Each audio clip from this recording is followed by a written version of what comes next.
Collective welcomes you. Show countdown engaged. You now have 60 seconds to prepare yourself. Begin program.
And we have the honor and privilege of sitting next to one of the greatest actors that is in our time, John Rhys-Davies. Thank you so much for being on our stage today.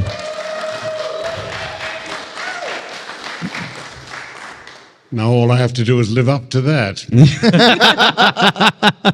Well, I'm going to jump right in because for me, and growing up in my childhood and still to this day, is Salah from Indiana Jones. And the reason that he is, and I'm not saying this just because you're on the stage, but Salah is my favorite character besides Indiana Jones, because without Salah, Indiana Jones would be dead.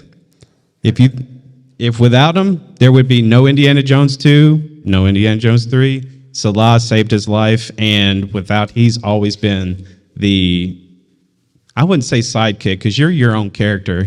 Well, he is indeed a sidekick. You think so? Okay. But he is, in some ways, he is his own man. The franchise really never got to grips with him. The Salah who is thoughtful and fun, but also,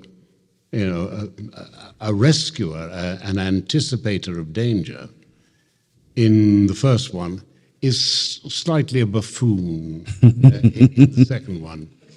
And basically because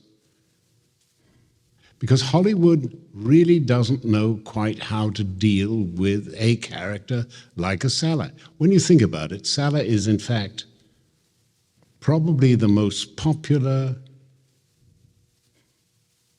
Egyptian/Arab in Western culture for the last 40 or 50 years. That is true.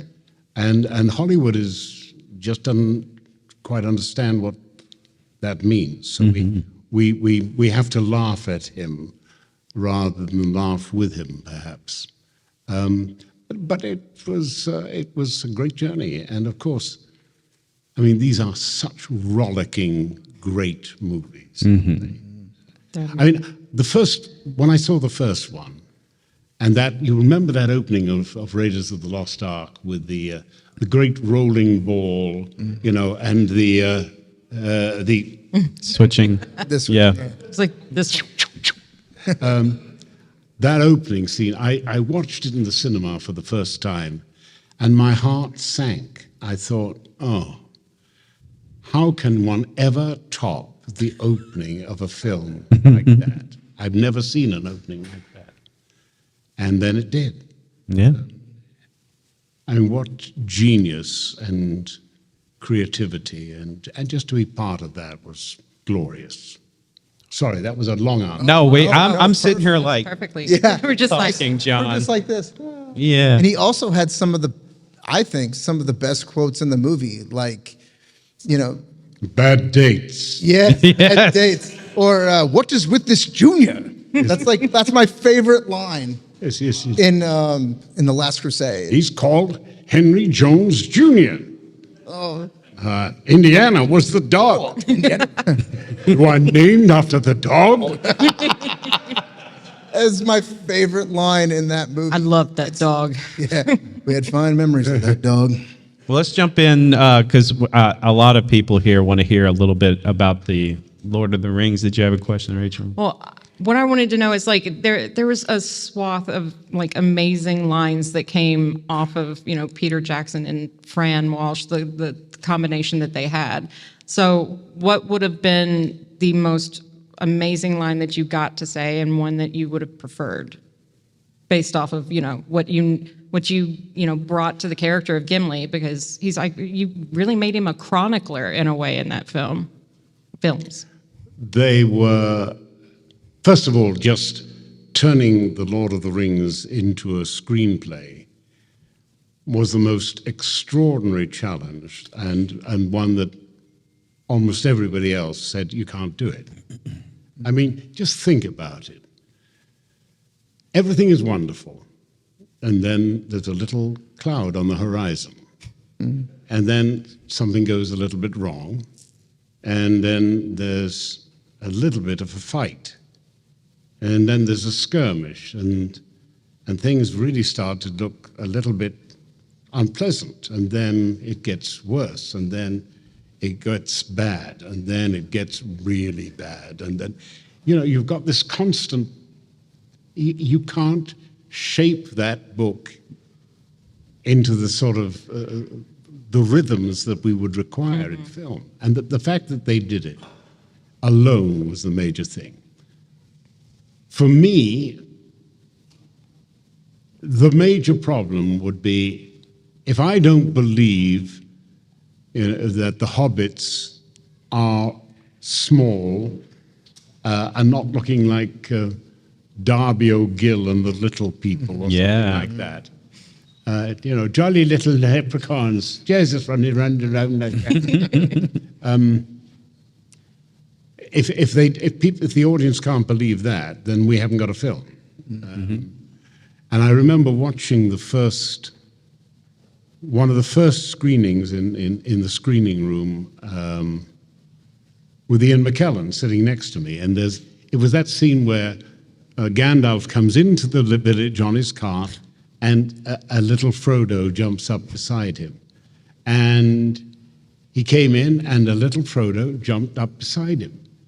And both of us went, and I said, how the devil did you do that? He said, I don't know. But it was believable. Yeah. Yes. And I mean, no question about it, Peter Jackson had genius, courage beyond belief, vision beyond belief, and an ability and a passion to completing it. I think it's one of the major feats of filmmaking of the beginning of the 20th century, really. I would agree with that. And more than that, he created an entire film industry to service his vision. That's very true. Yes, it's what How was it? You're obviously a tall guy. How was it playing a short character? Well, you see, first of all,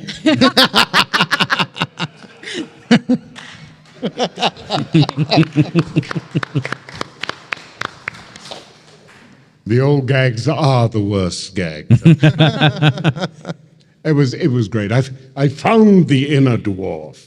Yeah. And the inner dwarf is in all of us, especially you. But when you find the inner dwarf, you find the inner heart of a powerful man. And you know why we like Gimli so much? Because in some ways, he is the most human character of the lot. That is so. He's definitely the most honest out of the entire kind of fellowship, because he's like no frills. This is how it is. But he's capable of change. yes. And I mean, just look at us individually and have a bit of inner reflection. Do you know how resistant we are to changing our opinions or reassessing a situation that we know where we stand on this? And that inflexibility, gives us a certain strength, yes, but it also can lead us into a blind alley of opinionated bigotry sometimes. Of course, I only speak of myself, not of you. but it is true. And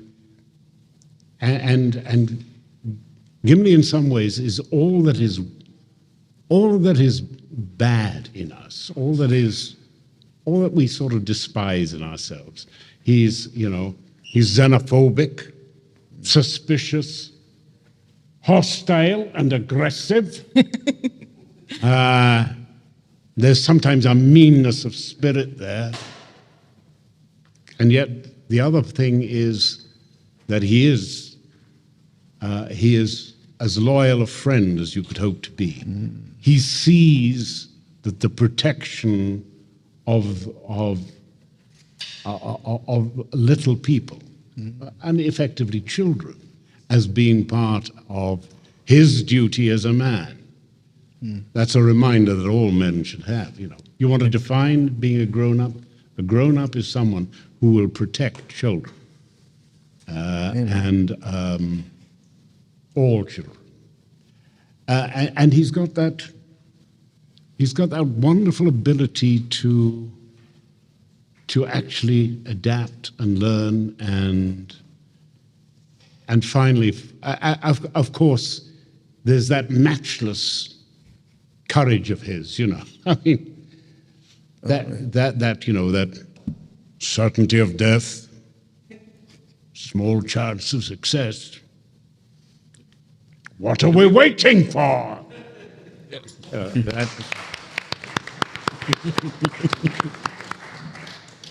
And that there's a wonderful innocence there. He doesn't realize. One of the reasons we find him funny is that he doesn't realize he's small. As far as he's concerned, Biggest personality there. yeah. But I just love that. I just love all those wise forebodings that he has at the beginning. They say that in that wood there is a witch so strong and powerful that if a man but looks upon her, he is never the same again. Of course, he meets Galadriel. Right. Yes. And he never is the same again. No. Yes, sir. One of the questions I'd like to ask about Lord of the Rings is during the pandemic, you guys, speaking of friendship, did a Zoom call together. How was that getting the band back together? How was that feeling? Because I remember watching it because, we all were in lockdown during the pandemic, and I remember seeing it. And I remember you grab your helmet and you put your helmet on and you squirt down, and you could just see their eyes light up. Like it was like a family. It was literally like watching a family. What was your take on being able to do that again? Well, we knew that we had to do something just to raise people's spirits, actually, and probably to raise our own spirits. I have to say, I had the best time of all in the lockdown. I found myself stuck in my home on the Isle of Man with 20,000 books, 1,800 classical CDs, only 6 acres to walk in, views to the sea and to Cumbria, Scotland, and on a very clear day, Ireland, and the right to walk down to the beach. And it was hell, darlings, it was hell. And no one to tell me what to do. I'm so sorry you had to deal with that, sir. I suffered, by God.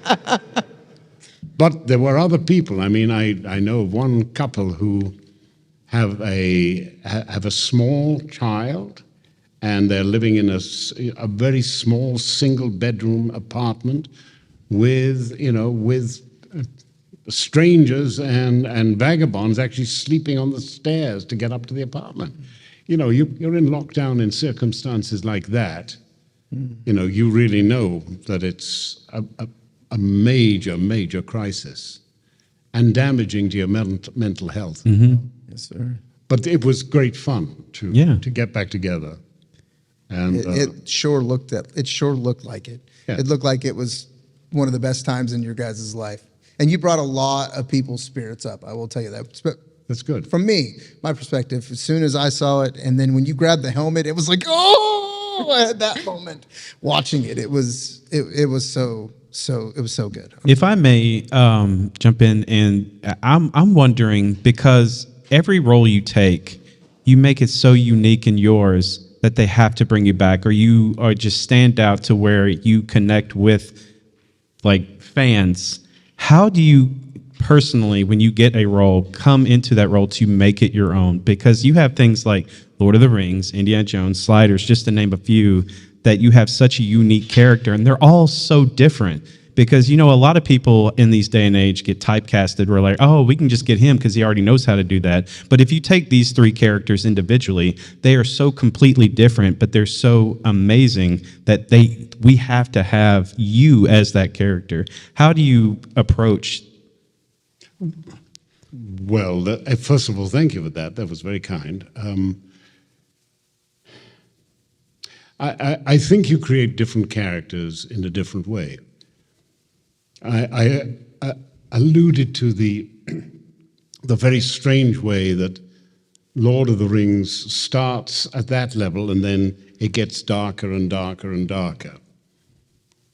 One of the things that Peter Jackson and I talked about was making the character the lightning rod, if you like. The lightning rod, it's easy for me to say, the lightning rod to discharge tension, the character that makes us smile and laugh. So you partly shape the character within the framework of what is written as well. So it's partly what the script needs, partly what the director wants. There are times when a director doesn't know what he wants. I've worked with 2 directors like that, and it becomes every man for himself. Mm-hmm. Very, very difficult. But that was part of the business of Gimli. We also had the thing that the Shire is an idealized pre-Arthurian mythic England that Tolkien lived and imagined. And we knew that the Shire people had to have that West Country sort of roll to their name, They were a little bit like that, and so really we knew that the elves, because Tolkien writes about it, have a rhythm and a lyricism that is akin to the Welsh. And Welsh, I'm not a Welsh-speaking Welshman, I'm afraid, but the Welsh have a great incantatory language. The Lord's Prayer in Wales, the first lines of the prayer, Our Father which art in heaven, Ein tad, arwyth an y nefoedd. Now that isn't just prayer. That is the conjuration of the Spirit, That is magic in its magnificence and its strange power. And we needed that for the elves. And so my choice was either Irish and we didn't want to do, Irish, Southern Irish, make them like that because, everybody can do that. And anyway, it's a bit boring. Now you could have gone to Northern Ireland where it's more guttural like that. And we didn't want the Highland refinedness, the true eloquence of an Edinburgh Scotsman. But Glasgow was more like it in the back of the throat, and a sort of that slightly street Glasgow can be very aggressive, and we wanted that as part of Gimli's personality. So that character is really created out of the needs of the script and the thing. Salah, well, Stephen wanted a combination of the character I'd played in Shogun and Falstaff. So I immediately had to find something different.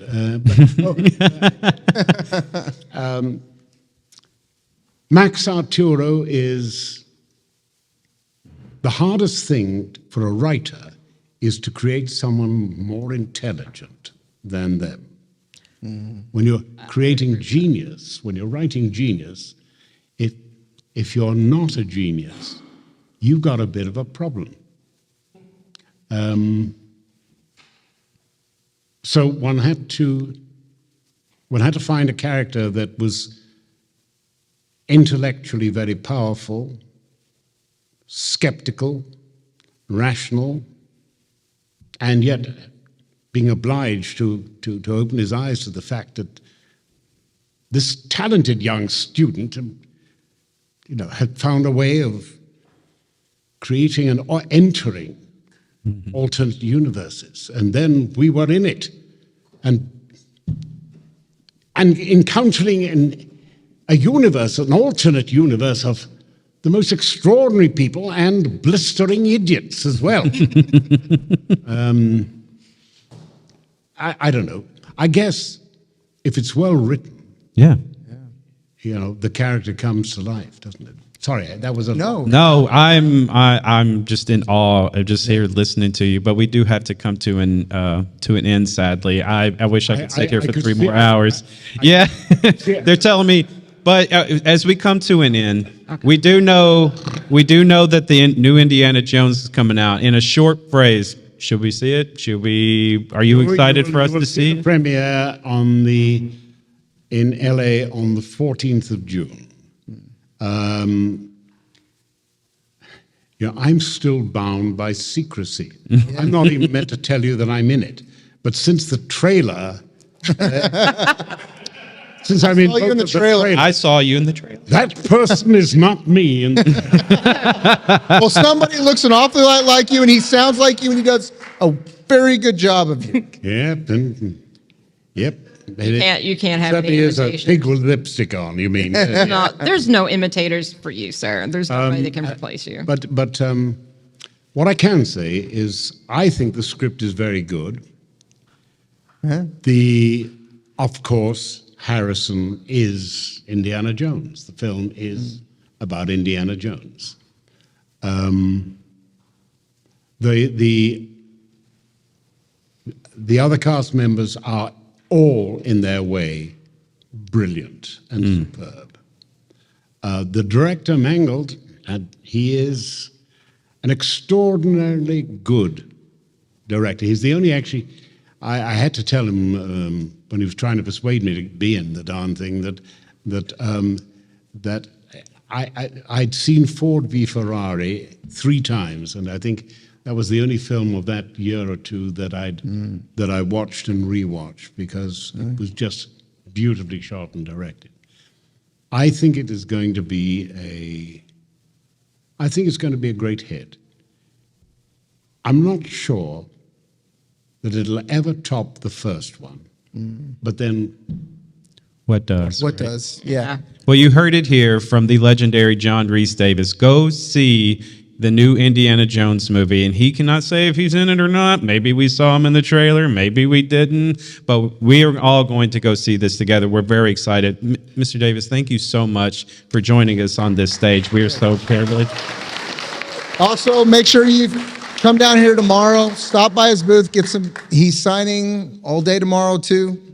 Make sure you come down, get a photo op with him, get a signature from him here down at iCCC. Thanks guys for coming. We'll see you later. thank you. Thank you for being a part of our show. Go to eccctv.com to follow and support our show. Stay eclectic. End program.